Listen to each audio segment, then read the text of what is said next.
Saya pernah membaca sebuah artikel yang isinya sehebat apapun amalan kita tidak akan memasukkan kita ke surga. Karena masuk surga itu semata-mata hanya karena rahmat Allah. Apakah itu benar, Ustaz? Apa ini? Kalau memang itu benar, apa gunanya di timbangan amal kita di hari kiamat nantinya?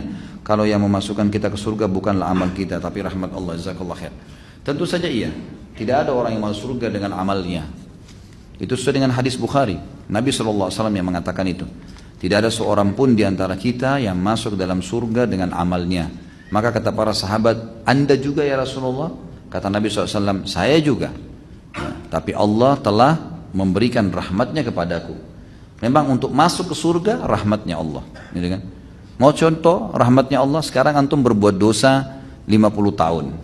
Tidak ada amal solehnya. Tidak sholat, mabuk, mencuri, segala macam. Lalu antum taubat di umur 51 tahun, pas tobat setengah jam meninggal. Bisa masuk surga nggak? Masuk surga. Enak nggak ini? Enak benar itu. Hah? Ya, yang buat dia masuk surga apa? Ada amal? Rahmatnya Allah Subhanahu wa taala, gitu kan? Antum juga biar beramal 50 tahun, ya. Tahun 51 meninggal dunia. Apa jaminannya amal antum ikhlas, tulus, khusyuk? Ada jaminan? Selama ini mengkhayal terus kalau sholat, gitu. Rahmat Allah itu. Orang umur 60 tahun, 15 tahun pertama, anggaplah 12 tahun, 13 tahun. Di Indonesia mungkin agak telat, orang balik mungkin sekitar 14 tahun, gitu kan?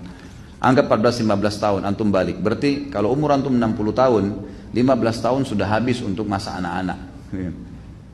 Kemudian dipakai tidur 8 jam per hari. Kalau kali 60 dikurangi jumlah 24 jam per hari, kurang lebih 20 tahun antum habiskan untuk tidur. Berarti dari 40 tahun tadi, maaf, 60 jadi 45. 45 dikurangi 20, sisa 25. Ya. Waktu bekerja 8 jam per hari, habis lagi 20 tahun untuk bekerja. Sisa berapa umur antum untuk sholat malam, untuk ibadah, ya. Itu pun kalau orang tidak melalui maksiat, melalui amal terus, gitu kan. Yang jelas ada sebuah riwayat Bukhari menjelaskan, ada satu orang dari Bani Israel dulu, ibadahnya luar biasa, 500 tahun ibadah. Tidak pernah interaksi sama orang, tinggal di sebuah pulau. Kata Nabi SAW, pada saat dia meninggal, Allah Subhanahu Wa Taala berkata kepadanya, masukkan hambaku ini ke dalam surga dengan rahmatku. Lalu dia merasa 500 tahun ibadah, nggak ada dosanya menurut dia. Lalu dia mengatakan, ya Allah, amalku. Kata Allah Subhanahu Wa Taala, rahmatku. Dia tetap bantah, ya Allah amalku, sampai 3 kali. Maka kata Nabi SAW, Allah pun berfirman kepada para malaikat, ambil nikmat matanya hambaku ini, timbang dengan seluruh amal yang dia kerjain. Mata dia pakai 500 tahun nih, bisa melihat, bisa beraktivitas, bisa segala-galanya. Itu timbang nikmat mata yang saya kasih dengan amalnya dia yang dia kerjain 500 tahun. Waktu ditimbang ternyata nikmat mata saya sudah ngalahin seluruh amalnya.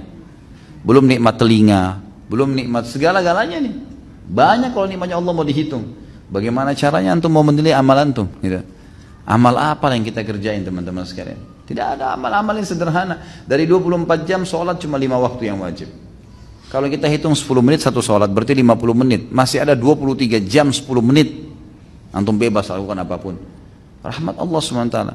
Baik, apa tujuannya ditimbang amal? Untuk menentukan derajat antum di surga.